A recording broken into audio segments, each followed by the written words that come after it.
Hello guys, അസ്സലാമു അലൈക്കും. ഇന്നത്തെ നമ്മൾ സ്പെഷ്യൽ എന്ന് പറയുന്നത് കണ്ണൂരുകാരുടെ കണ്ണപ്പാണ്. ഇതെന്ന് വിചാരിച്ചാൽ നമുക്ക് റമദാനിലുള്ള സ്നാക്സ് ആയിട്ട് യൂസ് ചെയ്യുക. അതേപോലെ നമ്മൾ ബ്രേക്ക്ഫാസ്റ്റ് ഉണ്ടാക്കൂലേ, ബ്രേക്ക്ഫാസ്റ്റിന് നല്ല ഹെൽത്തി ആയിട്ടുള്ള സാധനമാണ് ഇത്. പിന്നെ സ്റ്റീം ചെയ്തിട്ടില്ല നമ്മൾ ഉണ്ടാക്കുന്നത്. ഇതെങ്ങനെ ഉണ്ടാക്കുന്നത് നമുക്ക് നോക്കിയാലോ. നമ്മൾ ഫസ്റ്റ് തന്നെ എന്താക്കുക, 2 കപ്പ് നേരിയരി എടുക്കുക. ഗീ റൈസ് ഇല്ലേ, ഇല്ലെങ്കിൽ ബസ്മതി റൈസ് ആയാലും ഓക്കെ ആണ്, കുഴപ്പമൊന്നുമില്ല.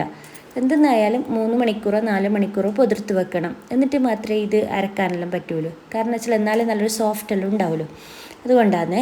പിന്നെ അതുപോലെ ഉണ്ടല്ലോ, പിന്നെന്ന് വെച്ചാൽ ഇത് പൊതിർത്ത് വെക്കുന്ന സമയത്ത് നമ്മൾ കഴുകിയിട്ട് തന്നെ പൊതിർത്ത് വെക്കണം കേട്ടോ. പൊതിർത്ത് വെച്ചതിന് ശേഷം കഴുകാൻ പാടില്ല. നമുക്കിനി ഇതെന്താക്കാം, ഒരു മിക്സിയിലേക്ക് ഇടാം. അത് ഞാൻ ഫുള്ളും ഇട്ടിട്ടില്ല, പകുതി മാത്രമേ ഇട്ടിട്ടുള്ളൂ. അതിന് ശേഷം എന്താക്കുക, 1/2 കപ്പ് തേങ്ങ ചിരകിയതും കൂടെ ഇട്ട് കൊടുക്കുക. എന്നിട്ട് നമ്മൾ എന്താക്കുക, ഒരു മുട്ടയും കൂടെ പൊട്ടിച്ച് ഒഴിക്കുക. മുട്ടയും കൂടെ ഒഴിച്ചതിന് ശേഷം നമ്മൾ എന്താക്കണം, കുറച്ച് വെള്ളം ഒഴിക്കുക. പിന്നെ അതുപോലെ ഉപ്പ് ഇടണം കേട്ടോ. എന്നിട്ട് ഇതെല്ലാം കൂടി നമ്മളൊരു പാത്രത്തിലേക്ക് ഒഴിച്ച്, പിന്നെ അതിന് ശേഷം ബാക്കിയുള്ള അരി ഉണ്ടാവില്ലേ, അതിൽ പിന്നെ നമ്മളൊന്നും ഇടണ്ട, വെറും അരിയും വെള്ളവും മാത്രം കൂട്ടിയിട്ട് അരച്ചാൽ മതി കേട്ടോ.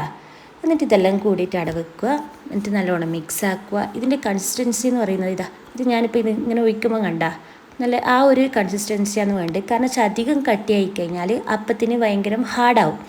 കാരണം വെച്ചാൽ ഇതേപോലെ തന്നെ വേണം. കാരണം ഇനി നമുക്കിത് കുറച്ച് സമയം പൊത്തി വെക്കാം. കുറച്ച് സമയം എന്ന് പറയുന്നത് നമ്മൾ മസാലയെല്ലാം ആക്കുന്ന ടൈമിൽ ഇതവിടെ നിന്നോട്ടെ, ഒരു അരമണിക്കൂർ ഇതവിടെ നിന്നോട്ടെ.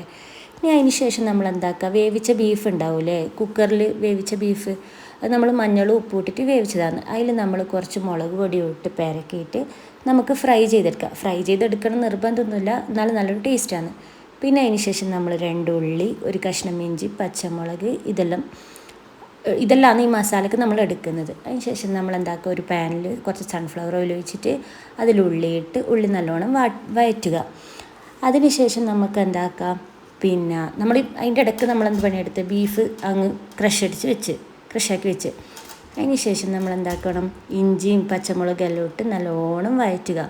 കഴിഞ്ഞ് പിന്നെ എന്താക്കുക, കറിവേപ്പിലയും മല്ലിച്ചപ്പും അതെല്ലാം കുറച്ച് നമ്മളിപ്പോൾ ക്വാണ്ടിറ്റി കാണിച്ചില്ലേ അതേപോലെ ഇട്ട് കൊടുക്കുക.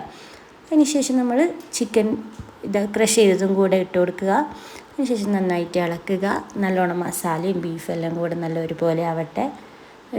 രണ്ടും കൂടെ നല്ല കുറച്ചൊന്ന് ഇതാവട്ടെ. അതങ്ങനെ അവിടെ വെച്ചു. ഇനി അതിന് ശേഷം നമ്മൾ എന്താക്കും, നമുക്ക് ഇഡ്ഡലി തട്ടിലേക്ക് നമ്മൾ കുറച്ച് ഗീ അല്ല വെളിച്ചെണ്ണ നമുക്കൊന്ന് സ്പ്രേ ചെയ്ത് കൊടുക്കുക. കാരണം വെച്ചാൽ മാവ് അതിന് പറ്റി പിടിക്കാണ്ടിരിക്കാൻ. അതിന് ശേഷം നമ്മൾ മാവ് ഒഴിച്ചു. അതിൻ്റെ മുകളിൽ ഓരോ സ്പൂണ് മസാല ഇട്ട് കൊടുക്കുക. മസാല വേണമെങ്കിൽ ഇങ്ങനെ ഒന്ന് സ്പൂൺ കൊണ്ട് ഇങ്ങനെ മെല്ലെ ഒന്ന് മുകളിൽ ഇങ്ങനെ ഒന്ന് സ്പ്രെഡാക്കി കൊടുത്തു കേട്ടോ. അങ്ങനെ നമ്മൾ 2 തട്ടിൽ ഒഴിച്ചു. അതേപോലെ എല്ലാത്തിലും മസാല ഇട്ട് കൊടുത്തു. ഇത് നല്ല ടേസ്റ്റാണ് കേട്ടോ, എന്ത് പറഞ്ഞാലും. കാരണം വെച്ചാൽ നല്ല ഹെൽത്തിയും ആയി ടേസ്റ്റുമാണ്.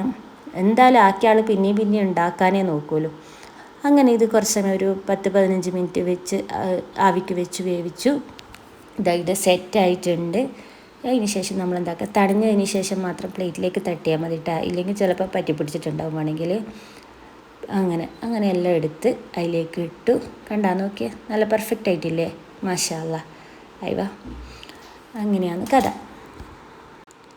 ഇനി നമുക്ക് എന്താക്കുക, ഇത് നമുക്ക് വെച്ചാൽ ഒന്ന് ഫ്രൈ ചെയ്യുക. കുറച്ച് ഇത് നമുക്ക് എന്താക്കുക, ഫ്രൈ ചെയ്യുക. അതിന് വേണ്ടിയിട്ട് നമ്മൾ എന്താക്കി, മുളക് പൊടി, മഞ്ഞൾപ്പൊടി, ഉപ്പ്, കുറച്ച് വെള്ളം ഒഴിച്ച് നല്ലോണം മിക്സ് ആക്കുക. കണ്ട, അധികം കട്ടിയൊന്നും വേണ്ട, കുറച്ച് ലൂസായിക്കോട്ടെ. അതിന് ശേഷം നമ്മൾ എന്താക്കി, ഒരു പാനിൽ എണ്ണ ഒഴിച്ചു. ഇതോരോന്ന് പെറുക്കി വെച്ചു. ഞാനൊന്ന് ഇങ്ങനെ എല്ലാം മറിച്ചിട്ടിട്ടാകുമ്പോൾ അന്ന് കുറച്ചും കൂടി ഇതുണ്ടാവല്ലോ കേട്ടോ. ഇങ്ങനെ ഫസ്റ്റിൽ ഓപ്പണാക്കി വെച്ചതുപോലെ ആകുമ്പോൾ ഉണ്ടല്ലോ, ആ മസാല ഒരു വേവാത്ത പോലെ ഉണ്ടാവും.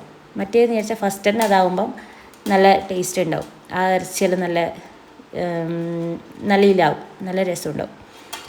അങ്ങനെ നമ്മളിതാ സ്റ്റീം ചെയ്തത് വേറെയുണ്ട്, അതേപോലെ ഫ്രൈ ചെയ്തതുമുണ്ട്.